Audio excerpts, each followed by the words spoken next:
இதுக்கு முன்னால வணக்கம். இதுக்கு முன்னால நம்ம concurrent list, state list and central லிஸ்ட்டை பத்தி பார்த்துட்டு இருந்தோம். அதுல ஸ்டேட்ஸ், யூனியன் டெரிட்டரிஸ் அண்ட் அதிகார பகிர்வு அதை பத்தி எல்லாம் பார்த்துருந்தோம்.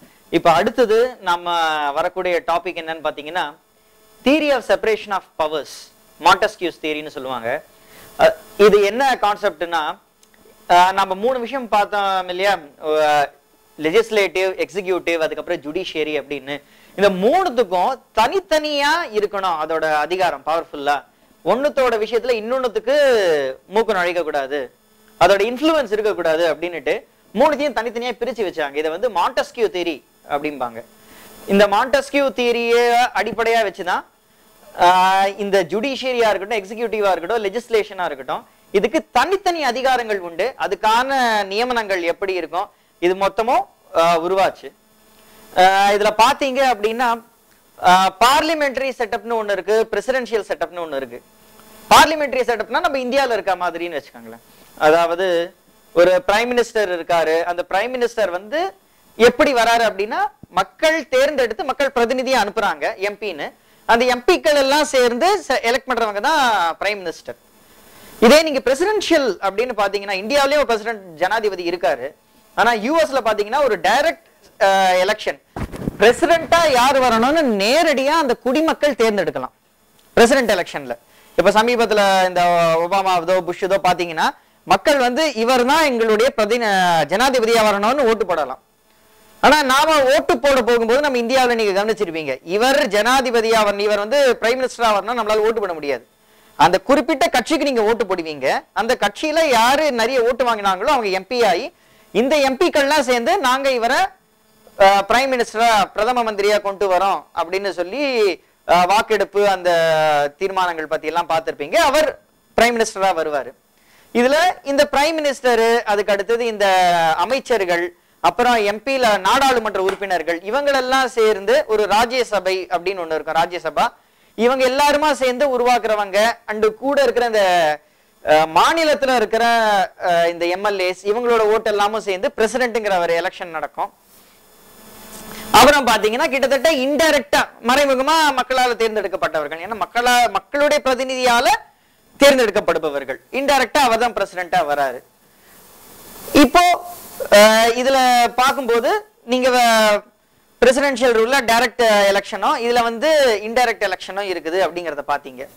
இதுக்கு அடுத்த விஷயம் சொல்லணும்னா, இந்த பார்லிமெண்டரி ஃபார்ம்ல யாருக்கு இருக்கிறதுலே அதிகமான சக்தி இருக்கும்னு பார்த்தா டிஃபாக்டோ அப்படின்னு சொல்லுவாங்க. டிஃபாக்டோவா யாரு இருக்கிறதுலயே பெரிய போஸ்ட், நாம் இருக்கிறதுலே பெரிய அதிகாரம்ங்கிறது மக்களுக்குன்னு பார்த்தோம். ஆனா அரசாங்கத்துல முக்கியமான பொறுப்புல இருக்கிறவர் டிஃபாக்டோவா யார்? பிரதம மந்திரி. இத வந்து டிஃபாக்டோ அப்படின்னுவாங்க. இதுக்கு அடுத்தது டிஜூரி. டிஜூரினா சட்டப்படி யாருக்கு இருக்கிறதுலயே முதல் இடத்துல இருக்காங்க அப்படின்னு பாத்தீங்கன்னா ஜனாதிபதி, நம்ம குடியரசுத் தலைவர்னு சொல்லலாம், அதாவது பிரசிடென்ட். இப்போ பார்லிமெண்டரி ஃபார்ம் அண்ட் பிரசிடென்சியல் ஃபார்மை பத்தி பார்த்துட்டு இருக்கிறச்சு செப்பரேஷன் ஆஃப் பவர் பத்தி எல்லாம் சொன்னோம். இங்க வந்து பிரைம் மினிஸ்டர், பிரதம மந்திரி, அதுக்கு கூட இருக்கிற சென்ட்ரல் மினிஸ்டர், மத்திய அமைச்சர்கள், இவங்கெல்லாம் வந்து ரொம்ப முக்கிய பொறுப்புல இருக்கிறவங்க. அப்படியே நம்ம யூஎஸ்ல இருக்கிற அந்த இது பிரசிடென்சியல் ரூல் பாத்தீங்கன்னு வச்சுக்கோங்களேன், அங்க வந்து குடியரசுத் தலைவர், அமெரிக்க ஜனாதிபதி, அவர் தான் இருக்கிறதுலே பெரிய பவர்ஃபுல்லான ஆளுனா அவர் தான். அதே மாதிரி இங்க பார்லிமெண்டரி ஃபார்ம்னு பார்க்கும்போது இந்த ஜுடிஷியரி, லெஜிஸ்லேட்டிவ் அண்ட் எக்ஸிக்யூட்டிவ்க்கு தனித்தனி அமைப்புகள் இருந்தாலும் ஒரு செக்ஸ் அண்ட் பேலன்சஸ்ன்னு சொல்லுவாங்க. அதாவது ஏதோ ஒண்ணுத்தோடைய அதிகாரம் ரொம்ப பெரிய அதிகாரமா இருக்கக்கூடாதுன்னு. இந்த செப்பரேஷன் ஆஃப் பவர் மாண்டஸ்கியூ தியரியில ரொம்ப முக்கியமான விஷயம் அது. No extraordinary or enormous power to one single body. ரொம்ப பெரிய பூதாகரமான ரொம்ப சக்தி வாய்ந்த ஒரு அதிகாரத்தை ஒரே ஒரு அமைப்புக்கு மட்டும் கொடுக்கறதுங்கிறது இருக்கவே இருக்காது. உதாரணத்துக்கு சொல்லணும் அப்படின்னு பார்த்தோம்னா, ஒரு ஜுடிஷியரி இருக்குல்ல, ஒரு ஜட்ஜி என்ன தீர்ப்பு கொடுக்கிறாரு அப்படிங்கறதுல இந்த சட்டமன்ற உறுப்பினர்களோ நாடாளுமன்ற உறுப்பினர்களோ அவங்க போய் தலையிட முடியாது. ஆனா ஒரு ஜட்ஜி, ஒரு தவறான மனிதர் போய் ஒரு ஜட்ஜியா உட்காந்துட்டாரு, அவர் வந்து தவறான தீர்ப்புகள் கொடுக்கிறாரு, அவர் வந்து நிறைய லஞ்சம் வாங்குறாரு, ஊழல் எல்லாம் இது பண்றாரு, நியாயம் விலை போயிடுச்சுன்னு எல்லாம் வச்சுக்கோங்களேன்.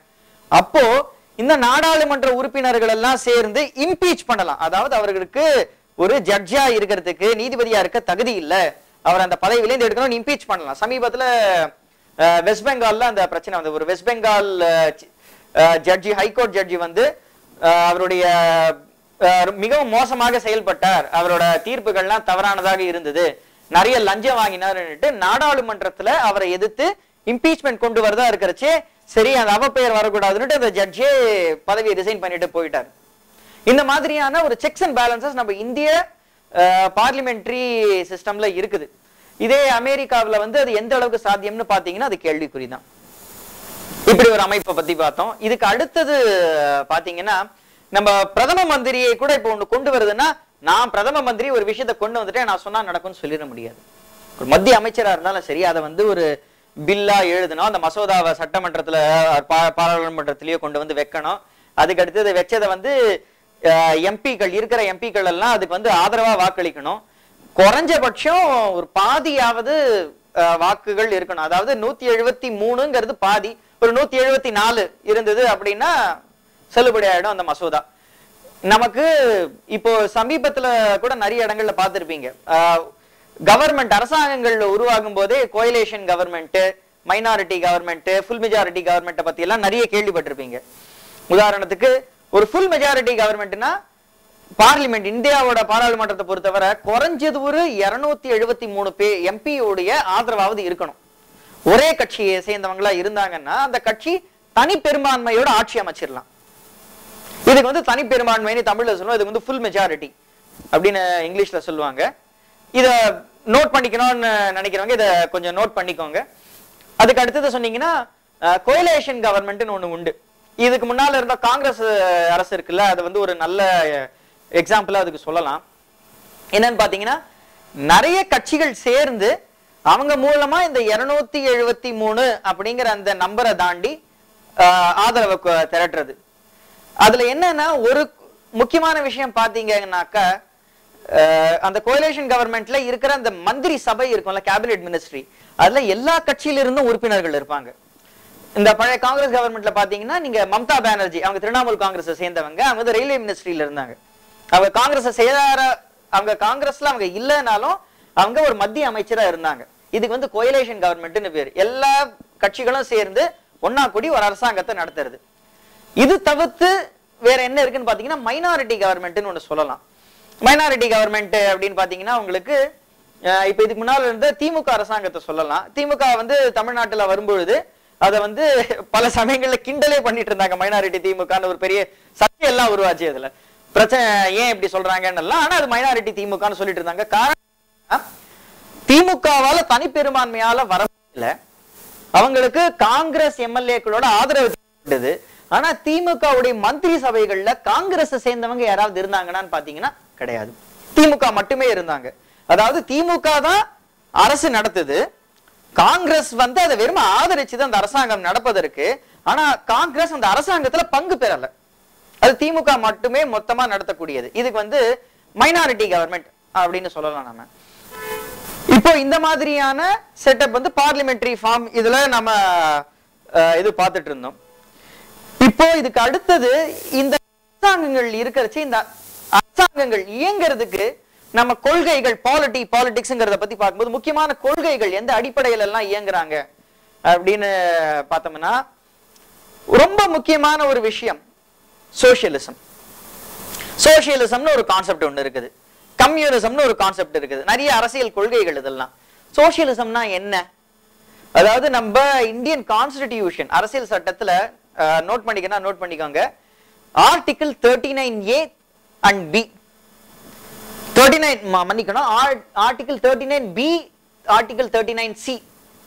இந்த ரெண்டு இது ஆர்டிகிள்னா நம்ம நார்மலா நீங்க ஒரு ஆன்சர் எழுதுறீங்கன்னு வச்சுக்கோங்களேன், நீங்க பாயிண்ட் வைஸ் எழுதுறீங்க, point number 1, point number 2, point number 3 சொல்றீங்கல்ல, அதே மாதிரி அந்த point number 1, rule number 2, rule number 3ன்னு நம்ம இந்தியன் கான்ஸ்டிடியூஷன்ல எழுதுற ஒவ்வொரு பாயிண்ட்டையும் ஒவ்வொரு ஆர்டிகிள்னு சொல்லுவாங்க.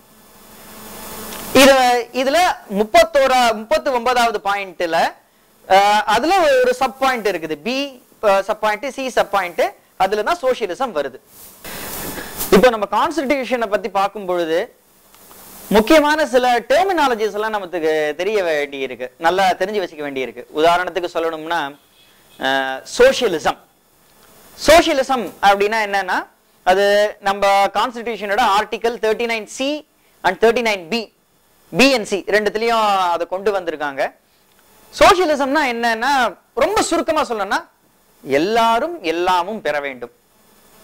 இந்த ஒரு வரியில சொல்றதுன்னா இதை எப்படி சொல்லலாம், இது ஒரு யூட்டோபியன் ட்ரீம்னு சொல்லுவாங்க. அதாவது ஒரு கனவு அரசு, ஒரு கனவு நாடுனா அது எப்படி இருக்கணும், எல்லா மக்களுக்கும் சமமான உரிமைகள் இருக்கணும், எல்லாரும் சமமாக நடத்தப்பட வேண்டும், எல்லாருக்கும் எல்லா வசதிகளும் கிடைக்கணும், இதுல உயர்வு தாழ்வுங்கிறத இருக்கக்கூடாது. இப்படிப்பட்டதுதான் ஒரு அற்புதமான நாடாக இருக்க முடியும். இத இந்திய கான்ஸ்டிடியூஷனோட பிரியாம்பிள்லயே நம்ம சோசியலிசம், உண்மையில முதல்ல அதை உருவாக்கும் போது அது இல்ல, அதுக்கு அடுத்தது நம்ம இதை அமெண்ட் பண்ணி அதை நம்ம ஆட் பண்ணி, ஏன்னா அற்புதமான நாடு இப்படிதான் இருக்கணும் அப்படிங்கறத வலியுறுத்துறதுக்காக. இந்த சோசியலிசம போய் ரீச் பண்றதுக்கு, அதாவது இந்த ஒரு அற்புத நிலையை ரீச் பண்றதுக்கு நிறைய வழிகள் இருக்கு. கம்யூனிசம் நீங்க சொல்லலாம், அதுக்கு அடுத்தது நிறைய விஷயங்கள் சொல்லலாம். கம்யூனிசம், மாவோயிசம் ஒண்ணு. கம்யூனிசம்னா அவங்க என்ன சொல்லுவாங்க, இந்த லேபரர்ஸ் எல்லாம் அதுல ரொம்ப முக்கியமான பார்ட்டா இருக்கணும்னு சொல்லுவாங்க. இதை பெருவாரியான மக்கள் எல்லார்கிட்டையும் போய் பதில் ஒண்ணு இருக்கும் கம்யூனிசம்ல. அவங்க கிட்ட மட்டும் முடிவுகள் எடுத்துக்கிட்டு மக்கள் எல்லாம் நல்லா இருந்தாங்க எப்படி இருக்கணும்ங்கிறது அந்த இன்டெலெக்சுவல்ஸ் மட்டும் டிசைட் பண்ணா போதும்னு எடுத்துட்டு போகிறது. இதே நீங்க மாவோயிசம்னு பாத்தீங்க, விவசாயிகளுடைய என்ன சொல்றாங்க அது மட்டுமே எடுத்துட்டு போறது மாவோயிசம். அடுத்தது டெமோக்ரஸி. நம்ம பல இடங்கள்ல உலகின் மிகப்பெரிய ஜனநாயகம், மிகப்பெரிய மக்களாட்சின்னு சொல்றோம், டெமோக்ரஸின்னு சொல்றோம். டெமோக்ரஸினா என்ன, பெருவாரியான மக்களுடைய கருத்து என்னவோ அதை கொண்டு செல்வது டெமோக்ரஸி. இந்தியா உலகத்தின் மிகப்பெரிய டெமோக்ராட்டிக் கண்ட்ரி, மிகப்பெரிய நாடு. இதுக்கு ரிபப்ளிக் அப்படின்ற ஒரு வார்த்தை இருக்கு. இந்த ரிபப்ளிக், டெமோக்ரஸி இது ரெண்டுத்துக்கும் பாத்தீங்கன்னா ரொம்ப மெல்லிய வித்தியாசம் தான். ரிபப்ளிக்கை பொறுத்தவரைக்கும் கூட மக்களாட்சி தான், ரிபப்ளிக் குடியரசு அப்படின்னு சொல்றோம். ரிபப்ளிக்ங்கிறது மக்களால தேர்ந்தெடுக்கப்பட்ட ஆட்சி தான். ஆனா என்னன்னா ஒரு சின்ன வித்தியாசம் என்னன்னா, பெருவாரியான மக்கள் சேர்ந்து ஒரு முடிவு எடுக்கிறாங்க. அந்த முடிவு ஏதோ ஒரு சிறுபான்மையான ஒரு சில மக்கள், ஏன்னா ஒரு சிறிய குழுமையை சேர்ந்த மக்களுக்கு மிகவும் பாதிப்பை ஏற்படுத்தக்கூடியதா இருக்குதுன்னு வச்சுக்கோங்களேன், அதை செய்யக்கூடாது. என்ன சொல்வது ரிபப்ளிக். அதாவது மெஜாரிட்டியுடைய கருத்து ஒரு மைனாரிட்டி ஜனங்களுக்கோ இல்ல ஒரு குறிப்பிட்ட நபருடைய நியாயமான இன்ட்ரெஸ்டுக்கு எதிராக இருக்குமானால் அதை செய்யக்கூடாது அப்படின்னு சொல்லுவது ரிபப்ளிக். நம்ம இந்தியாவை பாத்தீங்கன்னா இது ஒரு டெமோக்ராட்டிக் ரிபப்ளிக். நமக்கு அரசாங்கங்களை நம்ம பெருவாரியான மக்களுடைய கருத்தை வச்சுதான் நமக்கு தேர்தல் நடக்கிறது. யார் அதிகமா ஓட்டு வாடுறாங்களோ அவங்க ஆட்சி அமைக்கிறாங்க, அவங்க அரசியல்வாதிகளா வராங்க. அவங்களால சரி நாங்க மக்கள்லாம் நாங்க சொல்ற எங்களை தேர்ந்தெடுத்துட்டாங்க, நாங்க என்ன வேணா செய்வோம், எங்களுக்கு இவங்க எல்லாம் தேவையில்லை, இவங்க எல்லாம் நாடு கடத்தலாம் நாங்க முடிவு எடுத்துட்டோம் அப்படின்னு முடிவு எடுக்கலாமான்னா அது முடியாது. இதற்கு அடுத்தது முக்கியமாக நம்ம பார்க்கக்கூடிய கான்செப்ட் என்னன்னு பாத்தீங்கன்னா செக்யூலரிசம். பல இடங்கள்ல கேள்விப்பட்டிருப்பீங்க, மதச்சார்பின்மை. அதாவது மதச்சார்பின்மைனா என்ன, மதம் அதோட அர்த்தம் உங்களுக்கு தெரியும். மதம்னா என்ன, ரிலீஜியன். அவங்க ஒரு தனிப்பட்ட மனிதருடைய நம்பிக்கை.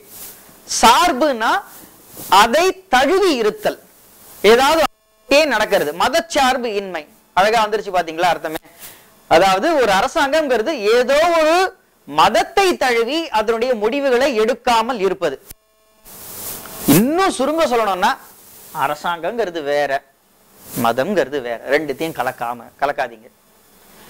மதம் உங்களுக்கு இருக்கா, உங்கள் மதத்தை நீங்க தாராளமா ஃபாலோ பண்ணுங்க, அதை ஒட்டி ஒழுக உங்களுக்கு முழு உரிமை இருக்கிறது.